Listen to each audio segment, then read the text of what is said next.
So a lot of people will criticize this show and they'll criticize MuslimSkeptic and say, well, you're attacking the scholars and you are insulting them and this is not wise and why are you trying to cancel people? This is backbiting. This is actually completely un-Islamic. Like, look at the episode that we did reviewing Yasser Qadi's debate with Mustafa Akyol. Maybe 10% of the comments are just these fanboys. They're like, oh, you're backbiting. This is not the way. Oh, you're worthless, blah, blah, blah. So what is the status of critique of anyone? And we look at what Imam Ghazali says, actually, in Ihya Ulum ad-Din. In Ihya Ulum ad-Din, there's a section where Imam Ghazali, rahimahullah, talks about Amr bil Ma'ruf wa Nahi anil Munkar, and it's been translated. So I want to share that with you. Let me just bring it on the screen. Okay, it might be a little bit small, but I'll read it for you. Enjoining good and forbidding evil. So this is the section, and there's a subsection, the modes of prevention of sin. So this is what the Imam says. Know, O dear readers, that there are different modes of prevention of sins in different stages. The first stage is to know the condition of the sinner. The second stage is to inform him of the harm of sin. The third stage is to prevent him from doing the sinful act. The fourth stage is to advise him and give him admonition. The fifth stage is to rebuke him and use harsh words. The sixth stage is to apply force. The seventh stage is to give him threat of beating. The eighth stage is to actually beat him. The ninth stage is to use weapons against him. And 10th stage is to fight against him, followers and soldiers. So this is quite, direct, but look at the wisdom of what he's describing. So in the first stage, so he's describing these stages. The first stage, to spy into the secrets of a sinner is prohibited. So there's no tajassus, there's no spying on people. One should not inquire what is occurring in a house, but if anyone informs you that a certain man is drinking or wine, drinking wine or doing some unlawful act, it then becomes your duty to prevent it. So the first thing is to inquire about the condition of the sinner. So this is like something that has become known by people, and your job is to inquire. Like, don't just accept any accusations. Like, what is really happening? What is the status? So you have to be crystal clear on that. Otherwise, how can you enjoin good and forbid evil if you're acting on incomplete information? The second stage is to inform the sinner that he is committing or going to commit a sin. Many men do sinful acts out of ignorance. If warning is given, they may themselves desist from the sinful acts. For instance, an illiterate man observes his prayer but does not bow and prostrate well or prays with unclean cloth. Had he known them, he would not have prayed thus. Man is not born learned, learning shall have to be acquired. So the second stage is just educate the person. Maybe they just don't know, so just let them know, like, did you know that this is actually not correct or this is not right? You shouldn't do this. You give them information, but it's just very gentle. The third stage is to prohibit a sinner by sermon, admonition, and showing fear of God. If a man commits sin after knowing it to be a sin, he should be given sermon and shown fear of God's punishment. He should be informed of the traditions of the Prophet ﷺ, which deal with punishment of the crime. The Muslims are like one soul, and so the destructive faults should be removed from the soul. One who gives advice should take precaution whether he himself is free from that vice.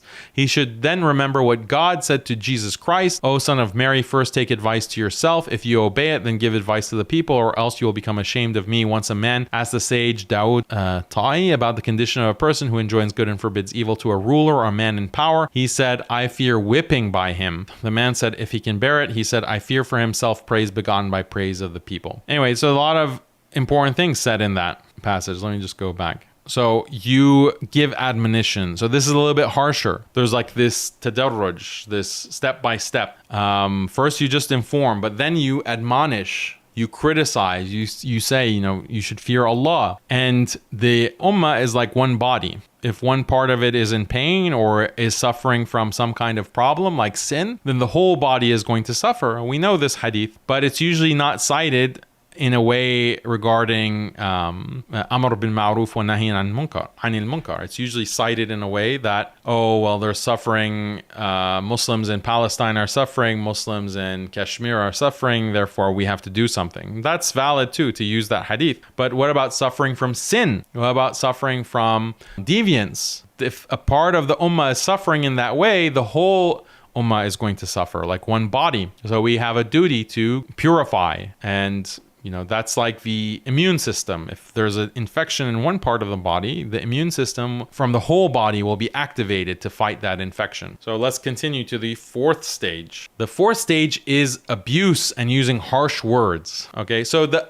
idea is the progression happens if the person you're advising does not take the advice. If the person you're rebuking does not change his ways, he just continues. He is obstinate. He is arrogant. He will not take your admonition. Now, obviously, when you're doing Amr bil Ma'ruf wa Nahi anil Munkar, you have one of the conditions is that you are advising them on something that is clearly wrong. There can't be any ikhtilaf on the issue. It has to be something very clear cut in Islam. Otherwise, and you have to know about it confidently. So that's one of the main conditions. But if the person refuses to change his behavior, then that's where you advance through these stages to get to the fourth stage. And Imam Ghazali says, abuse, use harsh words. If there is a good result in the use of soft words with the wrongdoer, harsh words should not be resorted to. So if you advise someone and use soft words, you're gentle, and they change their ways, then don't escalate, right? When it fails, when the soft words fail, then use harsh words and abuse him. This is like the words of the Prophet Abraham, woe to you and what you worship except God. Use such words to him, O fool, don't you fear God? O sinner, O ignorant man. This wise man is he who has been described by the Prophet in the following words, Sallallahu the wise man is he who humbles himself and acts for what is after death, and the fool is he who follows low desires and hopes for forgiveness of God. There are two rules in this stage. 1, don't abuse except when necessary, and use harsh words when necessary. If appreciable result is not seen by the measure, express anger by turning away from him. So have you guys heard this kind of advice? So someone, and this is really the situation that we're in, because some of these zanadiqa, some of these deviants, they feel like they're above the law. They feel like they can promote every kind of deviance. They can violate every principle of Islam that they want and face no consequence. And if you are calling them out for that, then that is ghaiba, that is backbiting, or that is slander, or this is disrespect, or this is like all of these excuses are used. But in reality, there's been a progression. So if you look at my videos from 6 years ago or articles from 8 years ago when I'm talking about these issues, I'm very polite, respectful, using soft words. I'm informing people of these issues, and privately I'm talking to these imams, I'm talking to these individuals privately and telling them like, this is wrong, what you're doing is very problematic, it's clearly a violation of deen. And some of them will even accept and agree and say, yeah, you're right, but I'm at a stage in my career where I can't do this right now. I have to do what's right for my career, for example. Then you have to progress. You advance, like, okay, then you use condemnation, you use harsher language, and then you even get to the stage where you can even insult. Oh fool, oh ignorant one. This is what Imam Ghazali is recommending for those who are obstinate. They are not changing their ways. They're arrogant. They want to continue. So then we are entitled to escalate, and that is for the benefit, to turn people away from such individuals who cause so much deception, cause so much deviance in the Muslim community. There is a need for that, and it is not contrary to the Sunnah. It is not contrary to prophetic wisdom to use harsh language. So this is, and we see this from the Anbiya as well, as Imam Ghazali is referencing from Prophet Ibrahim and other Anbiya, that they would use harsh words at times, like the Prophet Lut alayhi salam used harsh words with his people. So that is not for those who are ignorant and saying that, oh, harsh words, this is contrary to the Sunnah. No, it's not. Mockery is not against the Sunnah. Mockery of those who are deviating and distorting the religion is not contrary to the Sunnah. It's actually prescribed by the Sunnah. So when I sarcastically call people simp imam or compassionate imam, this is not contrary to the Sunnah. And Imam Ghazali is, advising this kind of approach. So the fifth stage is to correct evil by hand, such as pouring down wine, taking off silk from the body, ejecting from a land unlawfully occupied. This method should be adopted after the failure of the first 4 stages. Keep correction within limit and don't exceed what is necessary. So this is important caveat. We can't progress to this stage Because we don't have the authority. So these imams, we don't have any authority to do anything with our hands. So put that out of your mind. We can only go to fourth stage because we don't have the authority to do anything physically. It's against the law. We don't have the authority. It's not our place. And this is not what Imam Ghazali is saying. If you do have the authority, then you can take those measures. Someone who has authority is like a government official or someone who is in some of these ministries. They might have the ability or the authority to do that.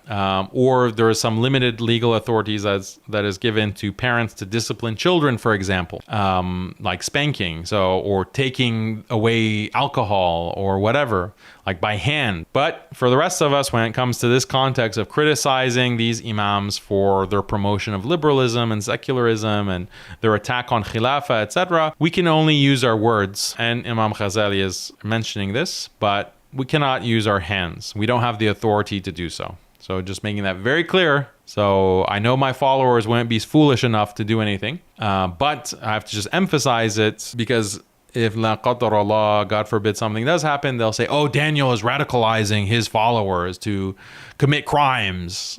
They're just itching to make that kind of accusation. So I have to be very clear. Do not violate any laws. Do not violate any kind of these principles. The second stage, or the sixth stage rather, is to threaten and warn. If all the previous modes of correction fail, this method should be adopted. For instance, one should say to the drunkard, throw away the wine, otherwise I shall break your head and I shall strike your neck, or I shall put you to disgrace. So that's pretty hardcore what Ghazali 1,000 years ago was advocating. And Imam Ghazali is supposed to be depicted as this, oh, he's a Sufi, soft, all about spirituality. He's saying, like, use threats. Again, this is illegal.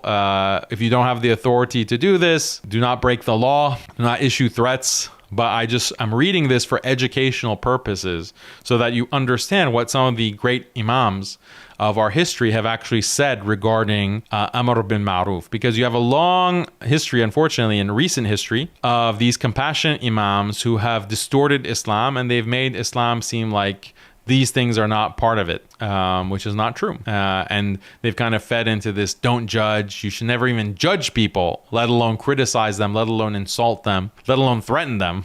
You shouldn't even judge anyone, for public sins that they do openly. So that's how far things have fallen, unfortunately. And then the seventh stage, he said, assault by hand or stick in case the previous modes of correction fail.